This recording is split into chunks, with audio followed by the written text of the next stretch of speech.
क्या होगा अगर मैं आपको ये बताऊं कि महाराणा प्रताप हल्दी घाटी का युद्ध हार कर भी जीत गए थे और अकबर जीत कर भी वो हासिल नहीं कर पाया जिसके लिए उसने ये युद्ध लड़ा था। ये सिर्फ एक युद्ध नहीं था, ये था दिमाग, धोखे और एक ऐसी रणनीतिक भूल का खेल जिसने पूरे इतिहास की दिशा ही बदल दी। अगर आप सच जानना चाहते हैं तो अभी इस वीडियो को लाइक करें और चैनल को सब्सक्राइब करें। हल्दी घाटी का युद्ध सिर्फ महाराणा प्रताप और अकबर के बीच की लड़ाई नहीं थी, ये वो दास्तान है जिसने तय किया कि भारत की मिट्टी पर किसका परचम लहराएगा।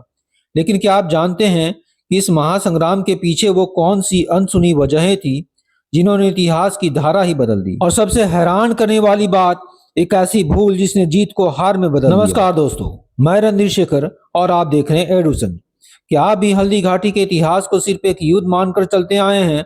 अगर हाँ, तो आज का वीडियो आपके होश उड़ाने वाले हैं। आज हम इस युद्ध की ऐसी परतें खोलने वाला हूं जो इतिहास की किताबों में शायद ही मिली।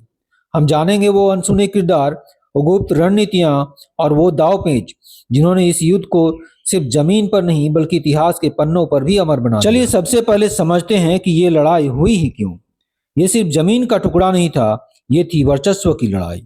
एक तरफ मुगल बादशाह अकबर अपनी सल्तनत को पूरे हिंदुस्तान में फैलाना चाहता था, दूसरी तरफ थे मेवाड़ के वीर सिसोदिया राज। उनके लिए सिर्फ जमीन नहीं, उनकी आन बान और शान का सवाल था। महाराणा प्रताप जो अपने पिता राणा उदय सिंह के बाद गद्दी पर बैठे थे, उन्होंने अकबर की अधीनता स्वीकार करने से साफ इनकार कर दिया। और यहीं से वो मोड़ आता है जहां से इतिहास ने एक खूनी मोड़ लिया। इसके पीछे मेवाड़ की स्वाभिमान की वो गहरी जड़ें थी जिन्हें अकबर कभी समझ ही नहीं पाया।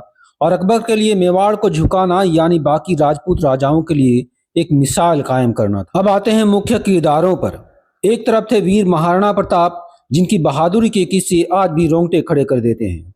दूसरी तरफ था विशाल मुगल साम्राज्य, जिसका नेतृत्व कर रहा था अकबर का एक बेहद काबिल सेनापति राजा मान सिंह। राजा मान सिंह खुद एक राजपूत योद्धा थे। सोचिए, एक राजपूत दूसरे राजपूतों के खिलाफ मुगलों के लिए लड़ रहा था।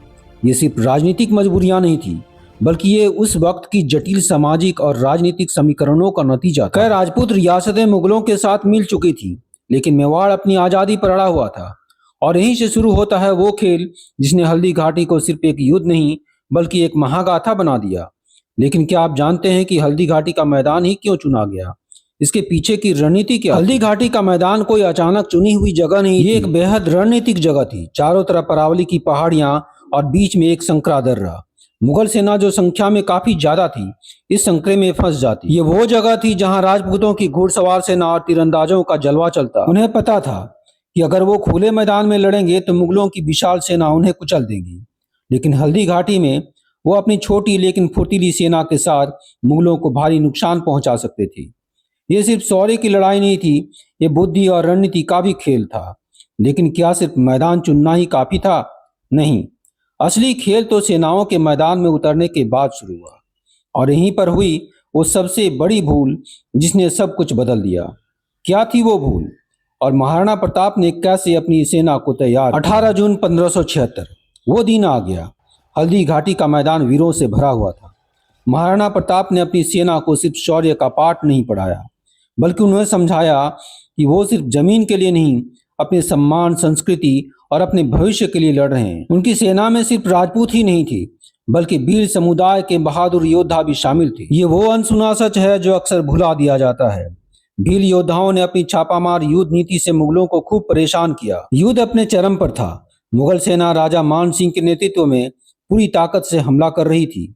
राजपूती योद्धा अपनी पूरी वीरता के साथ लोहा ले रहे थे। और इसी मौके पर एक बड़ी रणनीतिक चूक हुई। कुछ इतिहासकारों का मानना है कि राजा मान सिंह ने सोचा कि युद्ध जीत लिया गया है और वो अपनी सेना के कुछ हिस्सों को पीछे बुलाने लगे, या शायद उन्होंने अप्रत्याशित हमला का सामना करने के लिए अपनी सेना को पुनर्गठित करने की कोशिश की। लेकिन इसका नतीजा यह हुआ कि राजपूतों को एक मौका मिला। युद्ध का रुख पलटने लगा था। महाराणा प्रताप खुद रणभूमि में डटे हुए थे, दुश्मनों का संहार कर रहे थे। और तभी उन्हें गंभीर चोटें आई और वो पूरी तरह घायल हो गए। यहीं पर झाला मान सिंह ने अविश्वसनीय बलिदान दिया। उन्होंने प्रताप का मुकुट और राजचिन्ह अपने सिर पर धारण किया और युद्ध का नेतृत्व संभाला। इसका मकसद था मुगलों का ध्यान भटकाना, ताकि घायल महाराणा प्रताप को सुरक्षित निकाला जा सके। ये सिर्फ एक सैनिक का कर्तव्य नहीं था, ये थी देशभक्ति की पराकाष्ठा। और इसी बलिदान की वजह से महाराणा प्रताप को युद्ध भूमि से बाहर निकाला जा सका। लेकिन क्या वो सच में बच पाए? और इस युद्ध का असली विजेता कौन था? हल्दी घाटी का युद्ध एक ऐसा युद्ध जिसका नतीजा आज भी बहस का विषय है। अगर हम जमीनी हकीकत देखें तो मुगल सेना ने हल्दी घाटी के मैदान पर कब्जा कर लिया था। राजा मानसिंह ने अकबर को रिपोर्ट दी कि उन्होंने युद्ध जीत लिया है, लेकिन क्या वो वाकई जीते थे? सच तो ये है कि महाराणा प्रताप की सेना पूरी तरह बिखरी नहीं थी। वो पीछे हटी जरूर थी, लेकिन उन्होंने हार नहीं मानी थी। मुगल सेना को भारी नुकसान हुआ था। वो निर्णायक जीत हासिल नहीं कर पाए थे जिसकी उम्मीद थी, और सबसे बड़ी बात, वो महाराणा प्रताप को जिंदा या मुर्दा पकड़ नहीं पाए थे। हल्दी घाटी के युद्ध भी महाराणा प्रताप रुके नहीं। उन्होंने अपनी खोई हुई जमीनों को वापस पाने का अभियान जारी रखा। उन्होंने छापामार युद्ध नीति का बखूबी इस्तेमाल किया और मुगलों को लगातार परेशान करते अकबर ने कई बार मेवाड़ पर हमले किए, लेकिन महाराणा प्रताप को पकड़ नहीं पाए। हल्दी घाटी सिर्फ एक युद्ध का मैदान नहीं, बल्कि शौर्य, बलिदान और अदम्य साहस की कहानी है। उम्मीद है आपको ये अनसुना इतिहास पसंद आया होगा। अगर आप भी इतिहास के ऐसे ही अनसुने पहलुओं को जानना चाहते हैं तो नीचे कमेंट्स में जरूर बताएं। अगर आपको ये वीडियो पसंद आया हो तो इसे लाइक करें, अपने दोस्तों के साथ शेयर करें और ऐसे ही ज्ञानवर्धक वीडियोस के लिए चैनल को सब्सक्राइब करना ना भूलें। धन्यवाद।